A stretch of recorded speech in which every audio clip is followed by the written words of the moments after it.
এ দৃশ্য দেখে মনে হতে পারে ফ্রিতে কোনো কিছু বিলিয়ে দেওয়া হচ্ছে, কিন্তু একটু খেয়াল করলেই দেখা যাবে চালের বস্তা কিংবা পড়ে থাকা চাল যে যেভাবে পারছে নিয়ে ভাগছে। সরকারের দেয়া চাল যে যার মতো করে হরিলুট করেছে। অভিযোগ রয়েছে চেয়ারম্যান নিজের লোকজনকে ইশারা দিয়ে হরিলুট করিয়েছেন, আর এই হরিলুটের ফাঁদে পা দিয়েছেন কিছু জনতাও।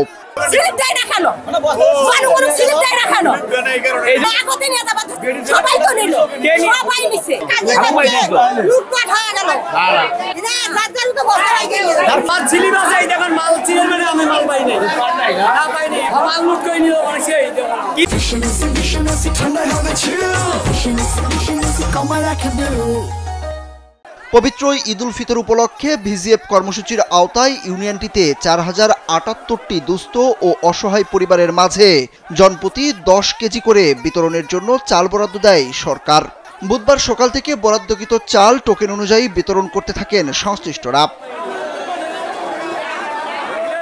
তবে বিকেল 3:30টার দিকে চাল বিতরণের শেষ পর্যায়ে স্লিপ ছাড়া কিছু লোকজনকে চাল বিতরণ করা হলে বিতরণস্থলে ইউনিয়ন পরিষদের গুদামের সামনে উত্তেজনার সৃষ্টি হয়। স্লিপ না পাওয়া লোকজন গুদামে অতর্কিত প্রবেশ করে চালের বস্তা লুটপাট করে। কখন কেনা ঢুকে দিছে সেটা কোন কি কই ঢুকে দিছে? ঘরের মধ্যে ভেতরে। তারপর কি করলেন? নিয়ে দাও, তোরা খান করে নিয়ে দাও। ঘটনা হচ্ছে বা বস্তা নিয়ে টানাটানি করতেছে, এটা তো অন্যায়। স্লিপ না পেয়ে ভিজিএফের চাল লুটপাটের ঘটনা ঘটেছে গাইবান্ধার ফুলছড়িতে। বিএনপি নেতাকর্মীদের অভিযোগ, চেয়ারম্যান স্লিপ ছাড়া চাল বিতরণ করায় এরকম ঘটনা ঘটেছে। চেয়ারম্যানের লোকজন ও স্লিপ ছাড়া সাধারণ জনগণ এই লুটপাট চালায়। প্রশাসনকে একাধিকবার জানালেও প্রশাসন হস্তক্ষেপ করেননি। যাকে ধরতেছি বস্তা বলে চেয়ারম্যানের লোকজন বস্তা নিয়ে যাচ্ছে, চৌকিদারের ছেলে বলে আমরা কাজ করছি ভেতরে, আমরা কাজ করে বস্তা নিয়ে যাচ্ছি।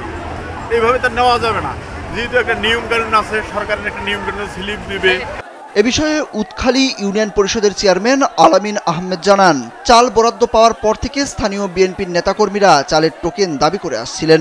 এসব লুটপাটের সাথে তারাই জড়িত। 30 জন নিয়ে আসিয়া দরজা ধাক্কা দিয়ে আমার সহ তারা ভেতরে ঢুকে গেল। বস্তা 30-35টা থাকে। স্লিপ ছাড়া দেওয়া হয়নি, সব মাল একজনকে এক স্লিপে 10 কেজি করে দেওয়া হয়েছে। এই নিয়মেই চলতেছিল। ভুল করে লাস্ট পর্যায়ে আসিয়া তারা এই বিশৃঙ্খলা ঘটায়।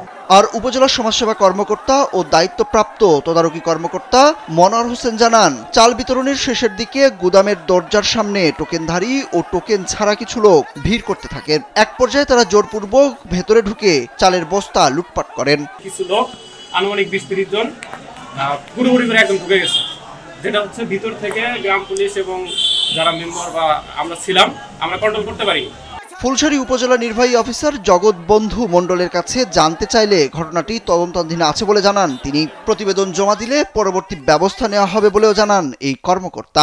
আমরা তো ওনাকে আমার চেয়ারম্যানকে বলে দিয়েছি যে উনি মামলা করেন, আর আমার যারা ট্যাগ অফিসার ছিল তাকে বলেছি যে প্রতিবেদন দেয়, আর পরবর্তীতে আমরা পরবর্তী ব্যবস্থা গ্রহণ করব। স্থানীয়রা বলছেন, চাল বিতরণে বরাবরের মতোই দুর্নীতি করা হয়েছে। 10 কেজি করে চাল দেওয়ার কথা থাকলেও দেওয়া হয়েছে 5 কেজি করে। এর মধ্যে চেয়ারম্যান স্লিপ ছাড়া লোকজনকে চাল দিলে উত্তেজনার সৃষ্টি হয়। এর সঠিক বিচার চেয়েছেন তারা। সুরজ আহমেদ, কালবেলা।